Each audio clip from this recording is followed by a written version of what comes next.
Welcome to the podcast episode 4. This is the podcast, either you're a lawyer, entrepreneur, CEO, or leader with community when it comes to care and share. My name is Iggy, and I'm your today host.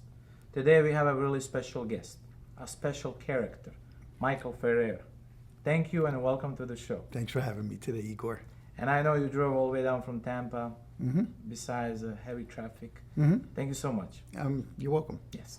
Now, my first question is, you tried to be a professional basketball player. Here we go again with that. Okay, go ahead. 40 years ago. Let's see what we can do. Go ahead. So now you went to the top school.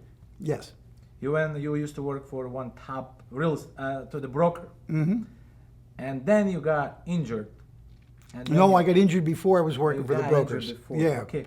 I remember So- that part of it. That I forced just me wanna into the make brokerage. sure. Yeah, go ahead. And then your story changed. Yes. We have a lot of today influencers out there influencing others that sports is everything, but the 1 in a million get successful. Yes. I wanted that you share your story today with people who are going to colleges, going to schools, try to get to high schools, and then they try to work the hard way out and then get injured, and you were one of them. Mm-hmm. How's your life change? You can tell me what school you're coming from. Well, how did it change? A long time ago, I went to Colgate and graduated in '81. I was counting on an MBA career. Injury happened in September, just before preseason started. I was doing wonderfully prior to the injury. And then a year and a half later, operations, major surgery on my right knee, and just never was able to come back. And then after that, I had to figure out what to do for a living.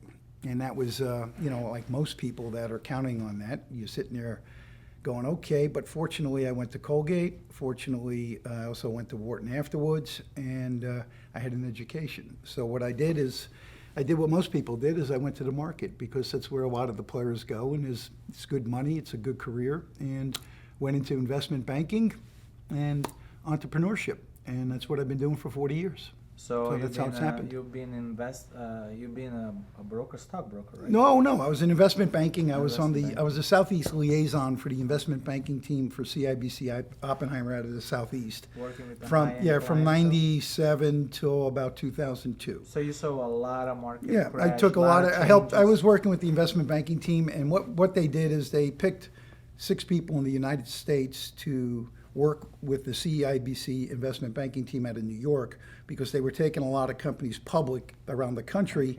And then when the companies go public, the executives become very wealthy, they're taking their money to their guys. So they didn't want that happening anymore. So they picked the leading brokers in the areas that qualified. They appointed them to the investment banking team. They sent us to Wharton, because we had to be really seasoned.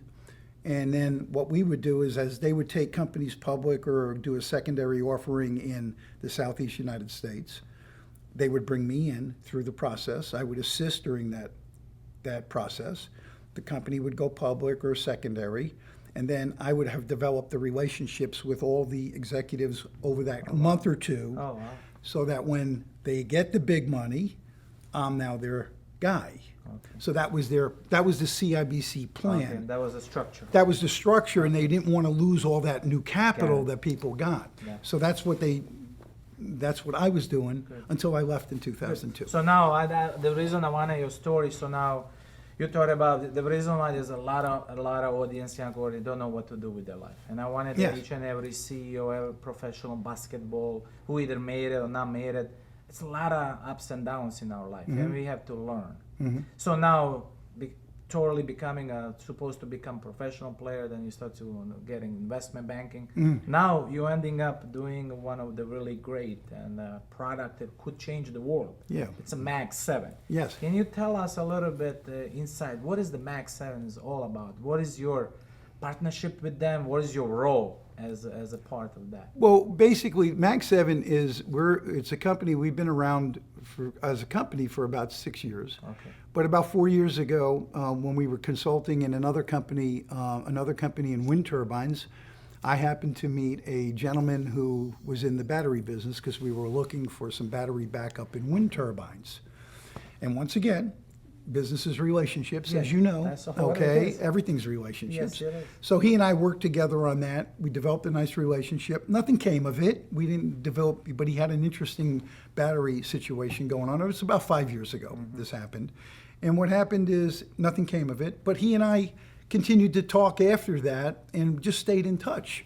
And then about 3.5 years ago, actually in October of 2017, I get a call. I'm in Arizona. I didn't move to Florida yet. And it's my buddy Mike. And he's like, hey, how you doing? Blah, blah, blah. We're talking. And he's like, have you ever heard of something called graphene? No, I'm not. I said, exactly. I said, what's that? So he said, I'm going to send you a video. He goes, we're in the graphene business. Start learning. So he did that to my partner and myself, and we both looked at the video. We got on the phone. We said, okay, this is interesting. What are we doing in this industry? And that's how it all came together. Nice. And October, November of 2017 till April of 2021. Nice. And the reason I To wanted get it go, to just get it to its real, till yes, it's real. That's why I want to be like, even if you Yeah. want to create the business, sometimes business is not created overnight. No. Putting a business structure take 5, 6, 10 years to Yeah. just to make the plan It's- and then an execution. Yes. So my other role, what is your role inside of the company? You are the part of the owner. You are part of the partners. I am an owner of Mag7. good. Yeah, I'm one of the founding Congratulations on owners I'm founding partner of Mag7. My role is basically very simple. I handle all sales worldwide in intellectual property licensing. We'll be doing a lot of that with our technologies, and I'll be bringing the major clients to the table, and I'll be handling the entire network of salespeople throughout the world for Good. us. So that's Now- what I do. Good. My other partner is the contract. He keeps us out of trouble, and our other guy's the minutia guy who's Yeah. with the lab guys, and so we all have our So roles. kinda yeah, cooperating with it's each a other. really, we've been together, all three of us have been together, two of us have been together 30 years. Oh, wow. And one of us, two or three of us have been together for about 8 years. Nice. So we've been working together for a while, and we all are, serial entrepreneurs who, we work minimum half day, 12 great hours a vision day. and mission. And minimum half day, 12 Nice. hours a day, 7 days a week. Now, question, I saw that you brought a lot of sample. Yeah. Then you want to do a lot of demonstration. Well, not a real demonstration, but that's one of our products we're Which coming one to of our market. products? Yeah. Can you demonstrate and tell? Well, I could tell you about the product. You want me to tell you about the menu of products? Because Yes. we're coming to market with Yes. 6 to start with in this next quarter. Yes. And then it'll be 6 more probably toward the end of the year, six months later. Okay. It'll continue. The lanes So will you're just... releasing the The product. laces, yeah, as we can develop out the lanes and Okay. then solidify them, put project managers on them to develop them further so we can take our eye off them and go after other Good. opportunities. Good. So let me explain, well, I think the best way for me to do it is let me explain you what we have. Okay. Okay. It's pretty funny, but it's pretty complicated, but here's how it works. Mag7's at the top of the triangle. Okay. There's 3 companies involved. We're all very close companies, all working very closely together for now 3 years. Okay. 2 years, 2.5 years. So here's Mag7, and we have 2 relationships off the triangle. Okay. This triangle here, on this side, we have the graphene company, Spectrum Nanotech. Okay. Spectrum Nanotech is our buddy, who I have developed and my partner have developed a relationship years before this came to the table. Thank God we had that nice relationship with him, and a wonderful, wonderful friend. And basically, he's handling the graphene stuff. What they were able to do is, these are very sophisticated entrepreneurs. They were able to get exclusive and semi-exclusive licensing from Rutgers University, state of New Jersey, on the process that takes graphene commercialized worldwide. The first process in the world that does this. Graphene's been around, so you know this, it's been around since 2004. It's an offshoot of carbon. It's a two-dimensional element from graphite, okay? It's an incredible, it's like a Superman element. It's a two-dimensional element. When you add graphene to polymer, plastic, you add it at 30%. The plastic now is 5 times stronger than steel, harder than a diamond. It's more conductive than anything in the world. It's more permeable. It's a super element So basically, when you add it to the plastics, okay, it changes their characteristics incredibly in a much better way. So they were able over 3 years to get exclusive and semi-exclusive licensing, and they were able to put this deal together over here. And they have 4 different lanes they're coming out with immediately. First lane is pellets. Little pellets, plastic, that when they're melted and they're formed, they're 5 times stronger than steel, much lighter, more flexible than anything in the world. It's incredible characteristics. For instance, with that, you can extrude a carbon frame bicycle. Okay, it costs about $5,000. Very light, flexible. You know, it's got a lot of carbon laid on the bike. It takes hours, dozens and dozens of hours to do that. Now you can extrude these pellets into that frame for $100. And you have a bike that is lighter, faster, flexible, much cheaper, it won't break. more convenient. Yeah, this is what it does. Yeah. So we've got pellets coming out shortly, samples of those to get going with those.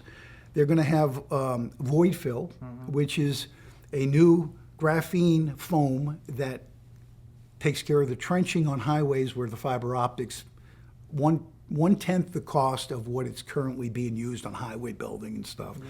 They've got green cement, graphene cement, that the cement, you use 45% of it, and it's 3 times stronger.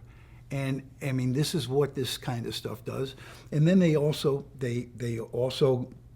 have got 3D printing. Good. These guys they're the only company in the world, and we're the only process in the world that can also exfoliate 7 other carbon elements, carbon-based compounds, anthracite, mica. All these different ones can be processed the same way as graphene. And they have different characteristics, and some of them have more. So we're going to have a menu of different products that can be added to polymers. Okay, good. And then you have a Superman product. That's that side of it. This side of it, we have 2 of the best scientists, world-renowned scientists in the world, who specialize in ceramics.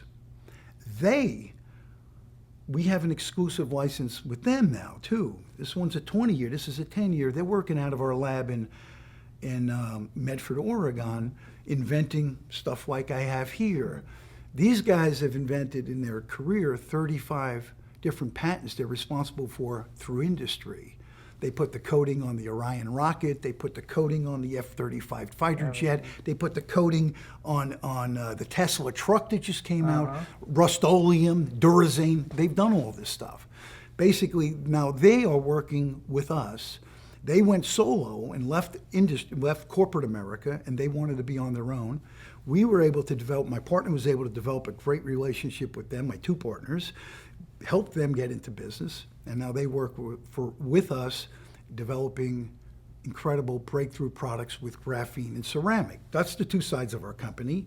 And then these 2 sides are going to be working together in collaborations because the technologies are very parallel. Yes, for instance, this side, we have 2 products coming out next month. Okay. Here's one of them, and I'd like to show you and the audience. Here's our coating. This is called, it's patented, Serigraph AC. This is a piece of steel that's coated with a 20% graphene ceramic coating. And when it's put into it's right now going through testing at ASTM. Okay. We're about halfway through the testing. Our numbers are off the charts. They're going through the salt baths. We have no rust. We don't know how long this is going to last, but we believe it's going to last forever. Whatever. We don't know, but everything's coming back perfect. Good. And so this is our first product. This is a product that you can put on a battleship. The battleship will never rust, and nothing will ever stick to it. Oh, wow. You could put it on a bridge. You could put it on rebar in the cement. Rebar will never rust from the corrosion that seeps through the cement.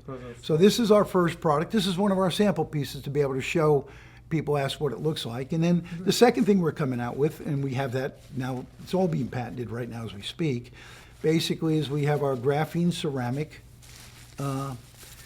composite, okay? Just like the polymer, they're working with the plastics over here.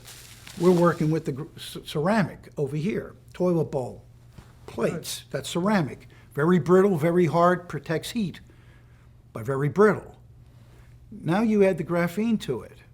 The ceramic now becomes flexible. It's not brittle anymore. And the characteristics increase. So we're going to have this composite. It looks like a volcanic rock. You put it on a 3D machine, you form it to whatever part you need. A ceramic brake in a car.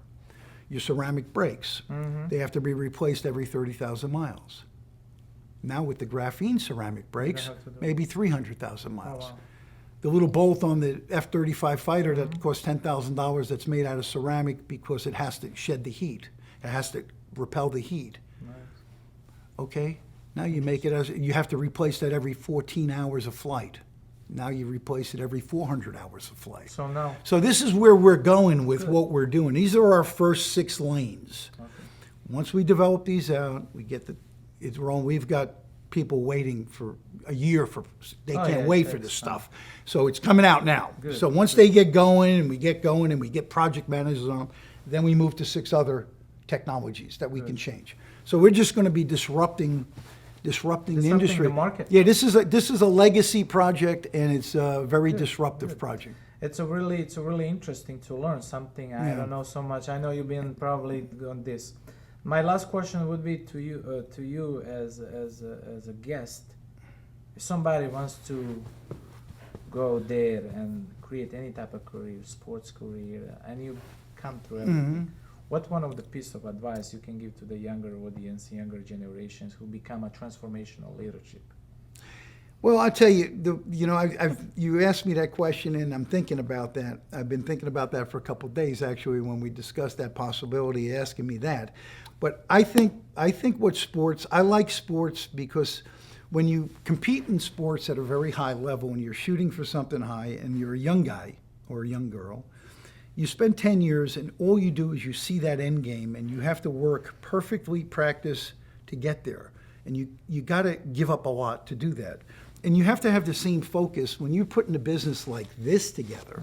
3.5 years, no revenue coming in. We're working 12-hour days, just trying to get contracts and get funding and doing what we have to do. You have to just be able to, people make the mistake when they used to practice. I used to see a lot of people used to practice. They didn't practice correctly. Perfect practice makes perfect. Yes. Not practice makes perfect. And it's the same in business. You have to plan, you have to implement, and you have to not get frustrated, and you have to get around obstacles. And you have to do the same thing in sports. Good. And that's what I say is the probably Most similarities. important thing. Yes. Good. So we have our special guest, Michael Ferrara. This is the end of the episode 9 podcast. Thank you so much again for I being enjoyed our this. guest. I love telling this story. Yes, so you do, and you got a no, great story. No, it's an incredible. We can't imagine that we find ourselves in this camper. We'll This do is when great. you guys release a couple. We more worked very hard. products. We deserve this. Our partners deserve this. Our 2 companies deserve everything they're getting. We've all worked very hard at this. Good. Thank you so much. Congratulations on your product. Thank you again for being our guest for podcast. I enjoyed being here. Thank you for Looking forward having to me. seeing you again. Thank you, see me Michael again. Ferrara. Absolutely.